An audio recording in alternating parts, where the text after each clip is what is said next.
tak silap saya. Panel TV3, TV1, TV Hijrah, Astro dan sebagainya menyampai tazkirah di surau dan masjid.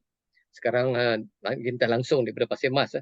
Difahamkan ada tadi pun tazkirah maghrib tadi daripada masjid. Jadi tanpa melengah masa, kami dengan berbesar hati dengan sukacitanya menjemput Tuan SK untuk tazkirah kita. Barang 40 minit lebih kurang. InsyaAllah dengan tajuk khutbah pusaka 30 langkah balik dari kubur. Silakan Tuan SK. Okey, baik. Dapat dengar ke? InsyaAllah. Dapat. Alhamdulillah. Okey. Bismillahirrahmanirrahim. Ya Allah Tuhanku, ajarilah aku perkara yang aku masih jahil dan berilah aku ingat semula perkara yang aku sudah lupa. Ya Allah Tuhanku, tolong pemudahkan semua urusan kerjaku, tolong rombak mana-mana simpul pada lidahku supaya orang lain dapat memahami kata-kata. Bakal-bakal ahli syurga yang dirahmati Allah, lagi disayangi Nabi. Assalamualaikum warahmatullahi wabarakatuh. Secara asasnya tajuk kita ini adalah 30 langkah balik pada kubur daripada hasil penulisan dua buah buku yang Tuan Azhar pernah kongsi poster, dan satu lagi adalah khutbah pusaka ya. Kalau kita tengok sebenarnya Allah dah kira harta pusaka kita termasuk solat kita tu 7 langkah je, 7 saat je. Kalau kita kira betul-betul daripada kubur, cuba pergi kubur, kita cuba langkah 7 langkah. Memang saya kira 7 saat je. Ya, kecuali mungkin kalau orang yang pakai tongkat mungkin lebih pada 7 saat. Tapi nak kata seminit tak ada. 30 saat pun tak ya. 7 saat Tuan dah tanya dah malah. Yalah, sebab siapa yang tak solat memang tak boleh jawab lah soalan. Walaupun soalan tu soalan bocor lah. Jadi sama lah apabila seseorang itu meninggal je roh dia keluar, harta dia tu dalam Al-Quran surah An-Nisa ayat 11, 12, 176 dah memberitahu dah siapa yang berhak ya ke atas harta si mati. Dan apabila sebut harta si mati ni, dia termasuk kalau tengok dalam poster boleh nampak gambar bantal. Ramai orang tak kisahlah ya, bantal. Pernah tak kita dengar orang bicara tentang bantal lah harta pusaka? Setakat yang kita hidup lah. Tak ada. Sebenarnya itu termasuk harta pusaka, termasuk sebatang peng ni. Bagi tuan-tuan dan cik puan yang masih ada ibu bapa, pesan ke pasangan kita kalau dia belum arif tentang harta pusaka ya. Maknanya peng ni pun kena bicarakan depan mak mertua nanti. Kalau yang meninggal tu isteri kita, mak dia masih ada, kena bawa ya. Sebab 1/6 daripada peng ni ada hak milik mak mertua kita. Ataupun bapa mertua kita ya. Bagi yang mana yang dah tak ada mak ayah, dan mak ayah mertua, dia tak jadi lebih, tak jadi kronik sangatlah. Sebab warisnya adalah pasangan dengan anak ya. Secara asas yang berhak kepada harta pusaka ni keturunan ke atas. Keturunan ke atas ni ramai orang tengok mak ayah je right. Mak ayah dia dah mati dah. Tapi nenek tu ada. Ni saya bagi kes yang terdekat. Iaitu saya baru kematian isteri saya pada tahun pertama lah sebab saya dah kahwin kali kedua. Pada tahun lebih kurang dah jadi setahun 8 hari yang lalu ya, meninggal. Jadi mak mentua saya masih ada. Jika anak saya, dan mak mentua saya tak tahulah hidup sampai umur contoh 80, 90. Jika ada anak saya ni meninggal dunia, kan dia ada bahagian ayah dia itu saja. Bahagian mak dah tak ada sebab isteri saya tu dah meninggal right, isteri kandung. Tapi kena ingat ada bahagian mak mentua saya tu, nenek dia orang tu. 1/6. Ini banyak keluarga sama ada lepas pandang ataupun sebab tak tahu harta pusaka. Jadi apabila balik pada kubur, pengiraan saya lah setakat yang saya rasa, balik pada kubur tu, lepas balik kubur tu kalau lebih kurang 30 minit lah, 30 langkah, 30 saat je kan. Tengok atas tempat, kalau di Setiawasa kuburnya di mana? Di UK Perdana ke? Kubur, tanah perkuburan kalau untuk dekat Raudatul Sakinah. Raudatul Sakinah dekat apa ni? Allah SWT, dekat Diuk tu. Dekat Diuk tu. Diuk. Kalau kat situ berapa lama daripada lepas kita nak balik pada kubur, pada situ ke rumah kita ke Setiawasa? Dalam 30 minit? 20 minit kot. 20 minit. Okay, kalau 20 minit, bagi saya 30 ke 45 minit dah boleh buat dah. Ya? Maksudnya balik daripada kubur, sebab pinggang mangkuk, contohnya kalau isteri kita meninggal, mak dia ada lagi. Whatever saja termasuk tapuan. Rumah Nabi, nanti mungkin boleh bincang lah, setakat saya congak, saya rasa tak sampai 30 mungkin rumah Nabi punya barang.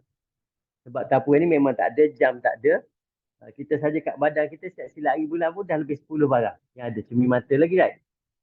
Ikut kajian di luar negara, sebuah rumah secara purata ada 300,000 barang. Saya pun terkejut, saya tak sempat nak kira lagi. Tapi data tu sangat mengejutkan, 300,000. Yelah, kalau majalah kita ada 3 majalah, dah 3 dah. Buku saja pun sama lah. Kalau siapa ada rumah yang 500 buah buku, dah buku saja 500. Cadar tak campur lagi. Semua benda ya.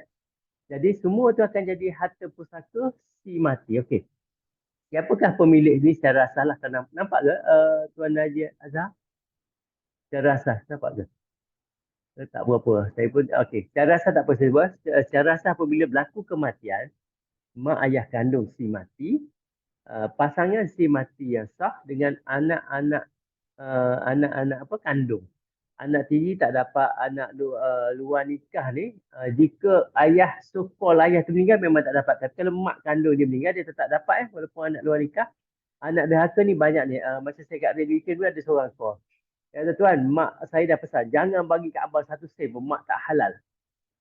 Susu mak bagi kat dia dulu kan, aisyah susu orang kecil pun, mak tak halal. Jangan bagi, tidak kau jadi anak derhaka semua. Jangan bagi kat abang tu. Jadi, nak ikut, mak kan nak ikut ni. Sebab harta yang ditinggal oleh si mati ni bukan harta mak kita. Kita ni semua ni diamanahkan. Macam saya masih diamanahkan dengan pen ni. Yang bukan harta saya ni, bukan harta almak abad, ni harta Allah SWT yang punya. Boleh? Jadi apabila mak kita mati, boleh tak kita nak ikut? Tak boleh. Sebab dah aku ada sebut dah siapa yang berhak. Anak derhaka pun berhak. Anak yang tak berhak adalah anak yang membunuh ibu bapa. Itu memang tak berhak. Ataupun anak yang keluar agama Islam sebelum mak dia wafat. Tapi kalau mak dia wafat, mati kan. Mati beberapa minit lepas tu dia keluar agama. Dia still berhak sebab masa mati dia masih Islam. Boleh ya? Jadi kalau ada adik-beradik kita yang dah ke whatever, tu hak dia tetap. Tak boleh ikut mak kita punya tu. Boleh ya? Okey. Dan harta macam saya sebut tadi, harta si mati termasuk bantal, selimut, sejadah. Jangan simply mewah kita mati, ambil orang nak buat solat sunat lah. Ambil nampak sejadah si terus main. Sedangkan dia masih ada mak ayah ataupun anak. Dalam harta, sebagai mak kita bukan ada kuasa veto, sebagai ayah pun tak ada. Sebab sebenarnya kalau tengok dalam rumah, siapa yang akan dapat pahala harta paling banyak secara asas secara dalam banyak situasi adalah anak. Dan apabila meninggal ayah kita, terus baca tu. Terutama kutubah pusaka ni yang saya suka kalau dibudayakan, meninggal baca. Bab pertama, jangan baca satu buku. Baca bab pertama je. Sebab kita nak selesaikan pakaian si mati. Maksudnya contohnya, saya mencadangkan contoh lepas balik kubur anak-anak. Biar tak apa masa tu orang datang melawat tak ada masalah. Saya dah buat di Kelang dalam buku ni saya kongsikan. Paling cepat 30 minit saya buat di Kelang, Kampung Jawa. Sebab rumah dia dengan kubur dekat je. Meninggal lepas dah orang baca takhir pun saya pergi kat kubur sekali sampai rumah saya tengok dia orang nak bersiap-siap 30 minit. Dan paling menariknya yang bertanya semuanya adalah orang yang datang, bukan keluarga tu ya. Mana orang lain pun tak tahu ya. Okey. So jadi kita selesaikan pakaian si mati. Macam kapek dia apa, kena tanya terus. Okey, ni macam mana? Jadi saya mencadangkan untuk barang peribadi si mati terutamanya lekung, kain sarung, sejadah, slipper yang tidak ada nilai, yang kita nak pecah kalau kita nak potong ikut faraid tu memang tak bernilai lah. Kalau slipper nak potong 1/6, 1/8 memang tak boleh nak jual lah. Emas lainnya, potong macam mana pun masih bernilai. Jadi benda ni kita cadangkan dalam masa 48 jam, siapa nak ambil. Untuk tu je, untuk yang waris dalam kategori faraid sahaja. Contoh kita cakap, okey, saya mencadangkan untuk barang peribadi kita tak atas katil ke whatever, kalau tak kat luar pun boleh. Ataupun masa tengah kita buat tu tak payah hangit kain lagi, cuma sebab orang tengah datang right. Kalau kita tahu malam tu, kita terus cakap je, okey, malam ni kita akan bermula lepas contoh tahlil apa pukul 10 malam. Siapa nak ambil baju si mati, kita dah himpun, boleh ambil. Kalau ada adik-beradik nak, kita awesome. Tengok siapa yang menang. Siapa yang menang, dia ambil. Setuju tak? Kalau dia setuju game tu, tak ada masalah. Ataupun nak negotiate pun boleh. Tapi benda peribadi macam baju lah. Bukan emas. Emas tak boleh ya. Dan emas banyak orang akan berkongsi harta mak ni sesama adik-beradik perempuan. Tak boleh sebab apabila meninggal, saya ambil contoh satu keluarga lah. Ayah dia, kalau ada anak kan, si mati ada anak, ayah akan dapat 25%. Ya? Ayah si mati, suami si mati 25%. Ayah si mati 1/6. Nak paling mudah, suami si mati 1/4 lah. 25% lah. Ayah si mati 1/6, mak si mati 1/6, baki tu baru dibagi dengan anak. Okey. Mungkin saya ambil kes Tuan Haji Azhar ya. Anak Tuan Haji Azhar berapa lelaki, berapa perempuan? 2 lelaki, 5 perempuan. Okey, 2 lelaki, 5 perempuan. Okey, cara dia macam mana? Sebab mak ayah dia tak ada right? Dua-dua pihak tak ada. Okey, jadi Kalau Tuan Haji Azhar meninggal semalam, contoh semalam, ini tak alhamdulillah dah boleh buat ni. Jadi kalau meninggal semalam, jadi bahagian isteri adalah 1/8, iaitu 12.5% ikut faraid. Manakala baki lagi 87.5 akan dibahagi dengan berapa? Okey, 2 lelaki, 5 perempuan. So 2 lelaki kita darab dengan 2, iaitu kita dapat 4 bahagian tambah dengan 5. 5 perempuan 1 bahagian kan? Jadi 9 bahagian. Maksudnya selepas dah bagi bahagian isteri 1/8, baki duit, baki apa-apa tu kena bahagi dengan 9 bahagian. Itu cara dia. Okey, yang lain tak berhak lah. Yang ni je yang berhak. Secara asasnya, kalau kita dah ada anak lelaki, ataupun ayah kita masih hidup, ataupun kita ada cucu lelaki daripada anak lelaki, maka adik-beradik kita tidak berhak ke atas harta kita. Ya. Kena ingat, harta kita ni boleh diwarisi oleh sepupu sebelah ayah kita. Saya ada kes ugutan bunuh daripada kakak kakak adik-beradik, sebab adik dia berhak mendapat harta daripada sepupu. Maknanya kalau kita meninggal, tak ada pasangan, tak ada mak bapak, adik-beradik pun dah mati, dia akan pergi kepada adik-beradik ayah kita. Adik-beradik ayah kita dah mati, akan pergi ke sepupu kita yang keturunan sama dengan atuk kita tu. Wong, kalau kita wong punya. Yang perempuan tak berhak. Dia akan pergi ke sampai sepupu. Harta sepupu kita tu yang belah. Ini untuk anak lelaki macam kita, yang perempuan tak. Perempuan sama, harta kita boleh diambil oleh sepupu sebelah ayah kita ya. Sepupu lelaki, itu jauhnya. Dan ada setengah orang macam kes di Kota Baru, nenek dia rasa dia dah nak meninggal, dia bagi ke anak dia, perempuan lah. Dia tukar harta. Dia rasa macam nak meninggal, tak tahulah umur dia berapa bulan nak meninggal, dia pun tukar. Lepas tukar nama harta semua kepada satu-satunya anak perempuan dia, anak perempuan tu dia meninggal. Jadi apabila meninggal, 1/6 pergi balik ke nenek. Yang lain semua pergi kat cucu lah. Lepas anak dia meninggal, baru dia meninggal. Jadi apa yang terjadi kepada 1/6 yang dah pergi ke nenek? Cucu-cucu dia lelaki berhak tak? Ikut mahkamah, ikut Imam Syafi'i, cucu tidak boleh mewarisi harta ibu, harta nenek sebelah ibu. Kalau sebelah ayah boleh. Jadi ke mana pergi 1/6 yang berjumlah 200,000 tu? Pergi ke Baitul Mal. Kecuali kalau nenek tu tahu benda ni, kalau nak bagi kat cucu, dia boleh bagi terus lah. Sebab tak tahu, yalah bukan maksud kita kata, nak rampas Baitul Mal, tak ada. Kalau kita tahu apa yang terbaik lah. Ya? Jadi kalau kita tak buat terus ketubah pusaka, waris kita akan berkembang. Contohnya, kita tak selesai lagi pusaka. Adik-beradik kita kan daripada tadi, adik-beradik. Contohnya mak kita dah meninggal. Kita hanya adik-beradik je. Adik-beradik kita meninggal. So bahagian dia pergi mana? Pergi ke wife dia dengan anak-anak. Kalau anak dia bawah umur, kita dah makan harta anak yatim. Saya tak sentuh pun. Menghalang tu sama je. Contoh, saya makan harta anak yatim. Saya ambil right? Anak yatim tak dapat. Kalau saya tak ambil pun, tapi saya menghalang untuk proses jual beli tanah supaya anak abang saya tak dapat apa pun masa dia anak yatim. Itu samalah makan harta anak yatim sebab kita menghalang. Boleh? So sebab itu yang akan jadi dosa jariah ya. Jadi maknanya apabila berlaku kematian, agih harta pusaka si mati sebelum ada waris, sakit hati ataupun mati. Kalau kita mati, ada adik-beradik kita mati dah menzalimi. Sebab waris dah semakin lama semakin berkembang. Sebab apabila contoh abang kita meninggal, kita tak uruskan, kita yang jadi malas nak jual sebab mak pesan tak boleh jual tanah pusaka ni. Itu kitab mana kita ambil ya. Sebab dalam buku ni pun saya tulis, itu adalah mitos, itu kepercayaan karut. Tunggulah mak meninggal 100 hari. Hari ni aku meninggal dan kubur pun belum cukup 1 hari. Kau dah bincang pasal satu-satu.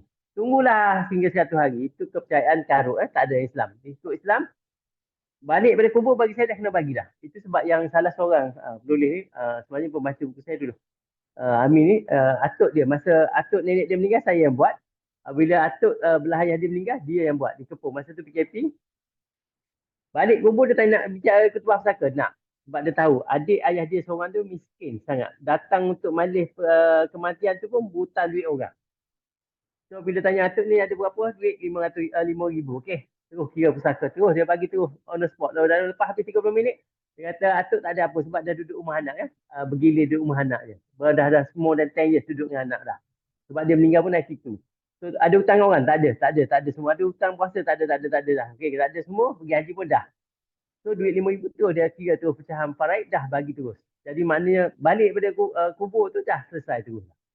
Sebab dia ada duit je. Jadi kita jangan tangguhkan harta orang. Buku, surat khabar semua adalah harta pusaka. Jadi masa kita hidup ni kalau boleh pinjam mangkuk, simpan untuk yang kita nak pakai saja. Yang lebih tu bagi-bagi kat orang lah. Jangan ada yang kita sewa. Sebab itu akan jadi bebanan. Orang kata kalau kita mati, anak kita tak ni, kita berdosa. Kita tak, bagi setakat yang saya faham, tak ada pun seksa. Kalau mak bapak, anak-anak tak uruskan, mak bapak yang kubur tak berdosa. Kalau dia dah buat benda yang terbaik. Ya? Sebab dia perlu bagi tahulah harta tu kat mana. Kita ni ayah ada tanah kat sini, ada tanah ni. So lepaslah. Sebab apabila ayah kita dah menanti, yang nak buat faraid kita ya. Bukan ayah lagi ni kata, oh nanti ayah tu terseksa kubur sebab anak-anak berebut. Tak ada kaitan. Mana boleh ayah kita menanggung dosa yang dia bawa oleh anak. Yang tu bagi saya tu karut punya kepercayaan. Sebab anak-anak dia tanggung kecuali ayah tu menyembunyikan harta. Ataupun ayah mendapat harta tu melalui rasuah. Dia tak bagi tahu. Macam Imam Bukhari tak silap saya apabila dia nak meninggal, malam nak meninggal dia bagi tahu kat anak dia, isteri dia dengan anak dia, dia kata ni duit harta yang dia tinggal, harta yang halal untuk diwariskan. Tak apalah, maksud kita pun kalau boleh nak meninggal, kalau let's say tiba-tiba kita tak tahu nak meninggal tapi rasa sakit kita ni, mati dah aku malam ni, terus sebut. Kalau boleh, kan paling bagus sebut sekarang. Habis malam ni sebut terus kat pasangan. Yang saya ada sekarang ni semua halal. Akaun kredit kad ke, akaun simpanan semua saya dah syariah pokoknya. Hero SP pun saya dah syariah. Jadi semua yang harta saya ada ni boleh diagihkan ikut faraid ataupun nak nak suka sama suka tak ada masalah. Ya, sebab semua yang harta halal. Kalau kita pemegang tanah yang ayah kita pesan, itu jadi pemegang amanah, bukan pemilik lah. Boleh ya? Jadi kalau kita berhutang 1 sen, saya nak sebut ni, cubalah ni homework lah. Cuba cari satu amalan yang boleh melesaikan hutang RM1 je harta pusaka dengan abang kita. Sebab bila abang kita mati, bahagian RM1 tu akan pergi ke bahagian isteri dia dengan anak dia. Lepas tu kita tak agih lagi. Isteri kakak ipar kita mati, pergi ke bahagian mak dia dengan ayah dia. Dah pula ayah dia kahwin seorang lagi dengan Indonesia. Dah berpecah campur bahagian. Dia akan berkembang sampai kiamat.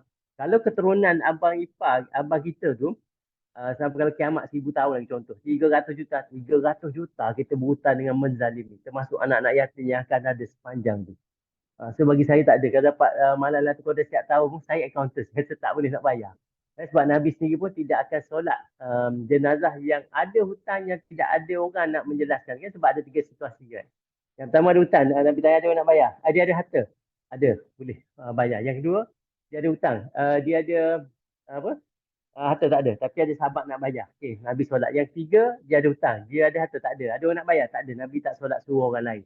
Rasa masjid-masjid pun, contoh masjid di Setiap Masa, ada hutang, ada. Tak apalah, saya tak nak solat, panggil orang yang 10 tahun yang baru akhir balik kan. So dia solat. Saya rasa mungkin orang semua tak nak berhutang ya. Jadi the message-nya, harta ni memang kita tak boleh sentuh. Pinggan mangkuk tak boleh. Sebenarnya that's why kalau pergi ke rumah orang mati, makanan tu memang orang kena bagi. Kita tak boleh ambil guna pinggan mangkuk si mati sebab dia ada waris. Kadang guna pun kita telefon ke, contohnya rumah ni nama wife kita. Kita telefon ke mak mentua kita, mak, wife tadi tidur malam, lupa nak bangun bagi takdir. Jangan buat joke macam tu lah. Maksudnya mati meninggal. So nak minta halal penggunaan harta si mati sehingga urusan selesai. Mana harta halal ni adalah termasuk tahlil lah. Sebenarnya tak boleh buat tahlil dalam rumah tu kalau kita nak buat pun. Sebab tu dah jadi rumah bahagian mak dia ada. Tak boleh. Buat masjid tak apa lah. Tapi kalau rumah tu nama kita, wah kita meninggal, tak ada masalah. Ya, dan harta pusaka tidak boleh menggunakan duit tahlil, tak boleh guna untuk membina pusara guna duit harta pusaka. Ya, satu saya bagi. Harta pusaka ni, untuk faham simple je. Kalau orang datang melawat, saya rasa tadi ada sebut jalan-jalan. Tadi minta maaf saya tak sempat ingat nombor jalan-jalan tu. Kalau kita pergi melawat orang, contohlah saya tengah sakit, Tuan Haji Azhar datang melawat saya. Saya masih hidup lagi, mungkin koma. So Tuan Haji Azhar mungkin bagi duit RM10, RM20, whatever, contoh ke wife saya. Tapi untuk saya lah, right, cost saya tu, bila bagi kat saya masih hidup. Okey, lepas tu sahabat-sahabat lain yang dengar ini program ni datang bila Tuan Hazar kata, ceramah hari tu dah koma, tak nak sampai dekadik. So yang lain datang. Masa orang lain datang sampai ke pagar rumah saya, dah ada orang sebut innalillahi wa inna ilaihi raji'un. Right. Jadi tabung tu yang biasa orang masuk dah kena tukar. Sebab yang tabung pertama masa saya masih hidup itu harta pusaka. Harta pusaka ni harta yang si mati berhak sewaktu dia hidup. Kalau orang tak bayar hutang dia berhak right, untuk dapat, tapi orang tak bayar. Orang bayar lepas dia mati. Itu jadi harta pusaka kena faraidkan. Tapi kalau tuan-tuan datang melawat lepas ada innalillah tu, patut isteri saya kena tukar atau anak saya kena tukar tabung lain. Ya, kalau nak orang nak bagi jugalah. Ya, sebab duit tu boleh guna untuk apa-apa saja. Even untuk balu nak ambil untuk hidup masa edah pun tak ada masalah. Tak ada berkaitan dengan faraid. Boleh kan? Ada soalan ke? Saya tanya tu takut nanti saya terus. Ada ke kalau ada nak tanya dulu? So Okey, far kita buka jelas untuk ke? soalan. Okay. Saya Kita tanya dulu buka tapi untuk sambil tu soalan. saya jawab. Ada soalan ke?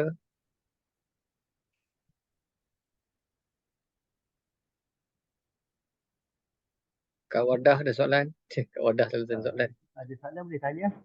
Ha. Jadi kalau kita tengok frame gambar kat dinding pun sama. Jadi sekarang soalan saya lah sebab tuan-tuan tak nak tanya lagi, saya tanya dulu. Frame gambar kat rumah tu ada berapa kat rumah? Tu dah tahu dah siapa punya. Dah tulis kat belakang tu. Sebab nanti kita tahu. Anak kita tahu tak siapa punya. Ayah ke mak punya tu. Kalau kita kahwin sekali je, tak ada perkara anak daripada kahwinan pertama, kedua, tak ada masalah. Kedua, kalau kita masih ada mentua, penting dapat dapur tu, pinggan mangkuk tu siapa. Alamak, macam yang dah tak ada mak ayah tak apa. Kalau jenis ada dua ada. Yang ni ada mak, yang ni ada ayah. Kita kena kategorikan sofa kat rumah tu siapa punya. Ya? Kalau kita dah hibah kat dia, kalau dia meninggal, kena cari waris dia lah. Okey. Boleh? Tuan SK, tanya sikit. Ya. Maksud dia, benda-benda dalam rumah kita ni sekarang ni, kita kena maklum kepada anak-anak kita yang ni siapa punya. Macam tu. Betul, betul. Kalau tidak paling bagus tampal kat belakang tu. Terutamanya frame bergambar. Kapet tu pun samalah. Kapet beli 2-3. Siapa yang beli tu? Tapi macam tuan sebab kedua-dua belah pihak tak ada, tak nak tulis pun tak apalah. Sebab dia jadi tapi tak boleh. Sebab kalau tak tulis pun nak tahu dua harta siapa ni. Kan kalau harta tuan, kalau wife meninggal, tak adalah nak dibicarakan harta tu. Tapi kalau tu yang wife punya, kena tengok waris dia siapa. Tapi wife Sebab kita nak minta bukan tersekat dengan anak lelaki ke? Tak pergi ke lain? dia tak pergi, dia pergi. Tapi cuma nak tahu barang tu barang siapa. Contoh kalau barang pinggan mangkuk tu kita punya, right? Wife meninggal. Kita takkan bicara dalam rumah ni, right? Sebab tu hak kita.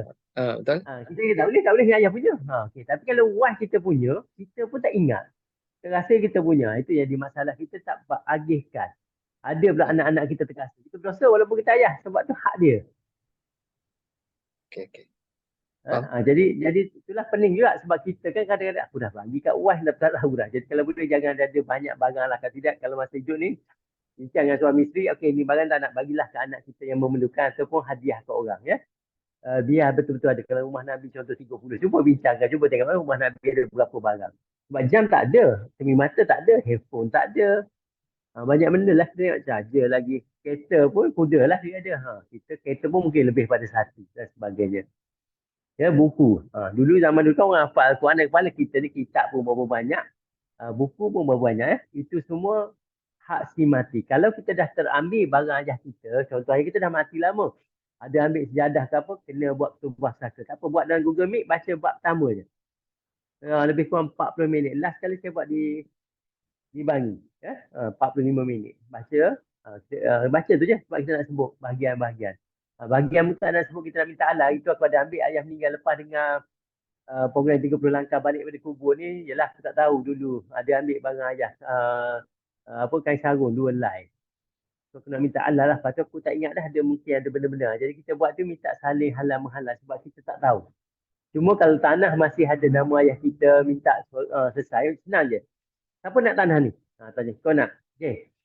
Harga market ni? Okay, ni harga keluarga. Kalau let's say ada orang tak setuju, dia nak harga market, atau bincang dengan keluarga. Okay, jual kat dia. Dia refinance ke dia apa rumah dia, dia beli rumah tu. Duit bagi bahagian lain. Jangan letak satu tanah 5 nama. Jangan. Yang tu akan jadi dosa jariah cepat. Biar satu tanah satu nama saja. Macam ayah saya meninggal. Macam rumah sedang siapa nak? Dah. Nak dia beli dah. Senang. Sebab bukan nanti 5 beradik, okey. Bahasa-bahasa mak kita tak apa. Siapa balik boleh duduk. Ya, macam masa kita 5 beradik. 5 je hak. The moment abah kita mati, kena campur dengan wife dia. Wife dia setuju ke? Anak dia setuju ke? Itu kita pergi duduk rumah tu, kalau anak dia tak setuju, haram. Jadi sebelum terjadi, tanya tu. Kalau tak ada, jual. Tak ada masalah. Jual ke orang lain, ambil duit masing-masing. kita jadikan down payment untuk kita kalau kita nak pindah dalam tanah juga. Belilah tanah lok kat mana-mana. Pak dalam tanah juga bahagian kita lah. Boleh ya? InsyaAllah. Ada soalan lagi jika ada? Okey. KSP sama. Penama adalah pentadbir, bukan pemilik ya. Ada orang dia kata, tak apalah saya hibah semua. Tahan panjang saya hidup. Malah nanti faraidnya ni adik-beradik dapat saya ada anak perempuan. Saya tak belum jumpa lagi orang boleh hibah sepenuhnya. Sebab kalau dia hibah sepenuhnya termasuk suara dalam dia dah hibah lah tu. Hak milik siapa? Tak ada right. Padang kita kan kita masih ada benda. Kat padang baju ni. Dia jadi sebenarnya kalau kita ada anak perempuan, bagusnya rumah boleh lah kita nak hibah. Tapi ini tinggal sebahagian untuk difaraidkan sebab kita tak tahu siapa wife. Macam saya ada sekarang ni, buat masa saya ada 7 orang anak, 3 lelaki, 4 perempuan. Saya tak tahu masa saya mati ni anak saya masih ada ke tak ada lah. Kalau tak ada dia akan pergi ke adik-beradik. Kalau adik-beradik anak saudara tak ada, dia boleh pergi harta kita ke Baitul Mal ya. Kita tak tahu. Masa mati tu baru kita tahu. Yalah, harta tu jadi hak milik siapa. Boleh? Pen kat rumah ni ingat lah. Pen bagi tahu tu buku, surat khabar lah. Semua menjadi harta pusaka. Allah akan kira walaupun sebesar zarah ya. Rumah kita berjiran jangan buat semin lebih pada rumah jiran. Jangan masuk walaupun seinci. Jangan ya. Tak berbala. Boleh? Ada lagi? Ada soalan lagi kalau ada? InsyaAllah.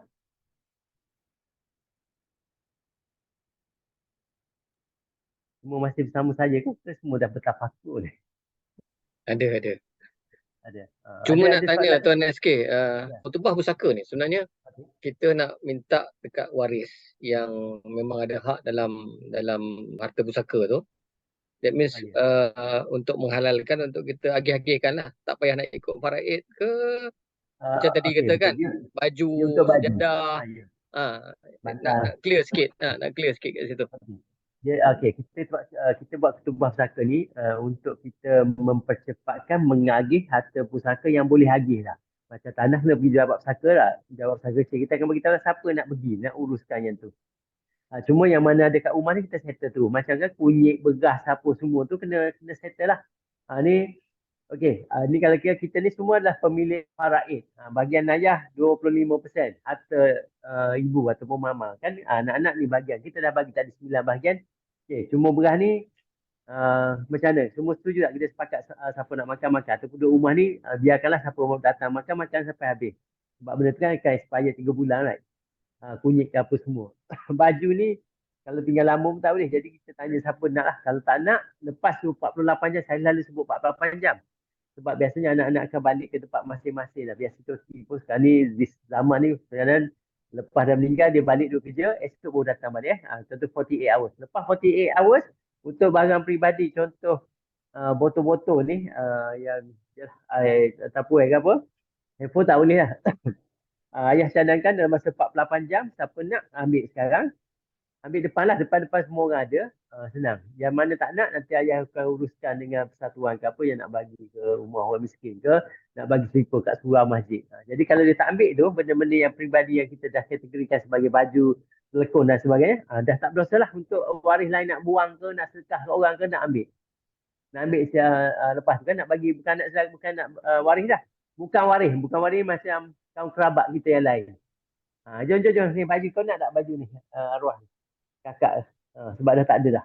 Waris yang terdekat, waris yang berhak tak nak dah. Dia dah ambil apa yang dia nak. Dia baru boleh lah. Kalau tidak tak boleh tuan sebab dia berlaku kes di Kuantan suami jual cermin mata isteri. Lepas bulan nak dia pergi minta balik dengan pembeli. Memang tak sah pun jual sebab suami punya bahagian cermin mata tu 25% saja. 75% lagi bahagian anak. So bila suami menjual cermin mata isteri tu, haramlah sebab bahagian dia 25% je. Tak dapat kerelaan daripada anak dia. So walaupun kita buat harta pusaka ni, walaupun kita sebagai mak ayah, kita tak ada kuasa. Portion kita kecil pada anak kita. Dalam banyak kes, portion ayah mak ni adalah kecil. Pasangan pun kecil. Anak biasa ambil banyak. Contohlah, dia ada anak seorang je lelaki. Mak ayah, yang ada ayah dengan mak, ayah dengan mak, right? Mana mak meninggal. So, ayah dapat wah 25%. 75 pergi ke lelaki tu. Kanak. Kalau ada lelaki perempuan, 75 tu dapat kedua-dua anak. Ikut portion tadi lah. Boleh ya? Okey, boleh. Tapi so jadi belum menjadi amalan lah dekat dengan kita kan. Macam betul. sabar-sabar Kalau kita tak pula buat, nak agihkan kan. Sekarang tengok ni, mayat dah duduk bawah ni, harta masih ada atas nama si mati, nama ayah mak kita. Orang dah sebut, oh mati dia baguslah, tersenyum. Tersenyum apa, harta masih banyak lagi atas nama dia, tak selesai. Bagi saya, kalau kita nak menghormati si mati ni, clearkan semua barang dia. Balik pada kubur dah terus bagi hak. Jangan bagi ada sampai hari, ada waris sakit hati. Bila ni nak bagi? Tengok budaya orang kita setahun, 10 tahun tak bagi, ada kes di Temeloh 50 tahun lepas meninggal baru nak bicara di mahkamah. Maksudnya bukan si mati dah meninggal, anak si mati dah meninggal. Yang bicara tu cucu-cucu. Cucu pun dah umur 75 dah. Sila air bulan sebelum keputusan tu keluar, cucu pun meninggal sekali. Dah menzalimi, dah menyakiti. Itu dosa lah. Sebab tak boleh, memang lepas meninggal memang kena bagi getah, surat khabar semua. Jadi bagi saya jangan ada banyak dah, kita kumpulkan harta kita di satu tempat lah. Tulis buat senarai dan sebagainya. Boleh? Macam ni saya kata ni. Setiap, kalau baca kat atas, setiap 1000 kematian, 990 waris dan bukan waris makan harta pusaka secara haram. Tak boleh guna pinjam mangkuk rumah si mati. Tak boleh guna sebenarnya. Kalau kita pergi melawat, kan kita tak boleh guna harta yang waris itu. Kita nak minta kebenaran. Itu sebab kalau saya pergi rumah orang meninggal, saya tanya ni, makan daripada mana? Mana waris dia? Ya? Sebab saya nak tahu saya boleh. Sebab kena minta izin lah nak guna pinjam mangkuk tu.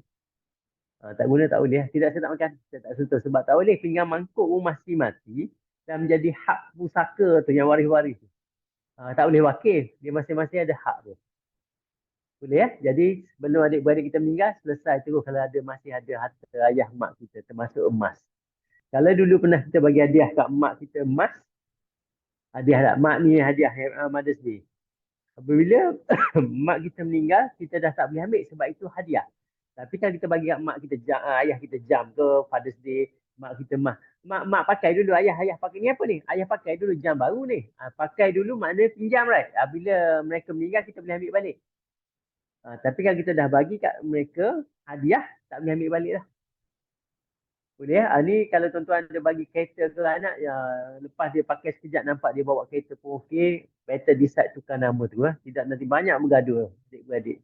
Kita tak nak lah. So clarify tu clearly lah.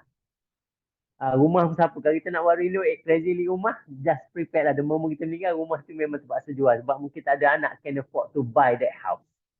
Ya, contoh kita dah meninggal dan sebagainya, wah meninggal ya. So kena ada gain. Dan bagi tahu ke anak-anak kita lah, lepas kita meninggal terus selesai tu, panggil waris lah. Macam saya pesan kat saya, panggil mak saya dulu lah, selagi mana mak saya masih ada, sebab dia ada 1/6. Untuk setiap barang saya, pen ni saya tahu ni. Tuan akan kira walaupun sebesar zarah ni, sticky note ni tak ada kan kita, berapa sen je. Tuan akan kata, aku akan kira walaupun sebesar zarah. Tu hak orang. Penat lah, memang penat. Ya, kalau kita tak uruskan jam ni, pencuci cermin mata pun semua tu akan kira. Pen dan sebagainya. Boleh? So, ada soalan jika ada? Tuan, Assalamualaikum.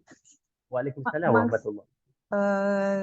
Interesting juga dengar ni sebab saya duduk di rumah mak mentua saya, tetapi dia dah jual kepada suami, so tak ada lagi macam tu kan.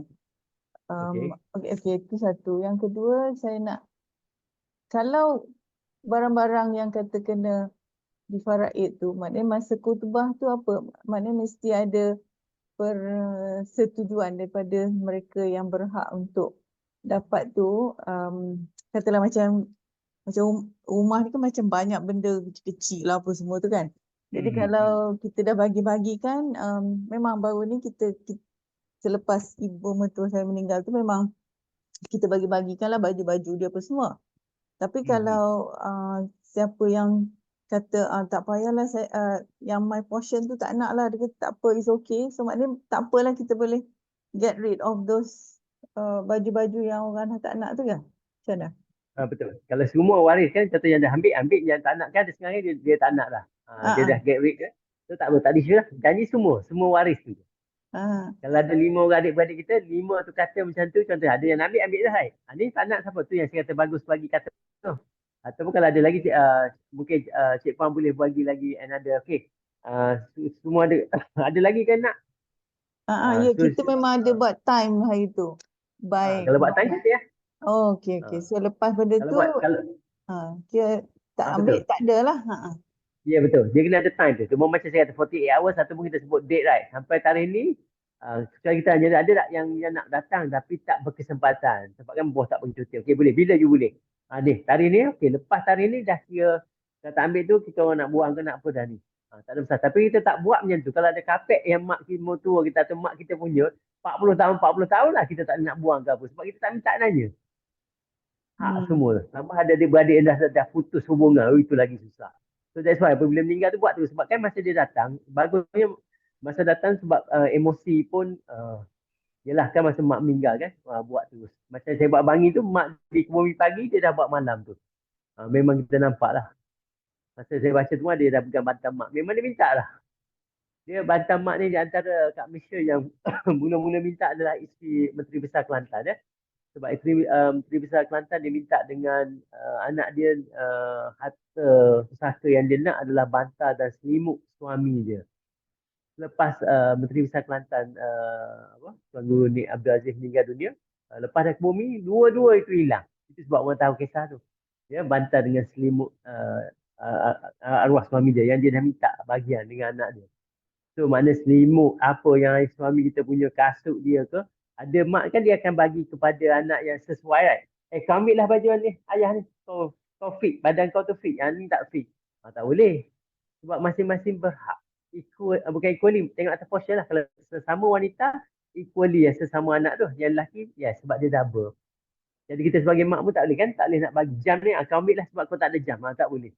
So jam tu cuba kita nilaikan. Kalau emas pun sama, nilaikan kat kedai, tanya kedai. Kalau kita jual balik, berapa kedai ambil. Tapi jangan jual tu, tanya siapa nak beli.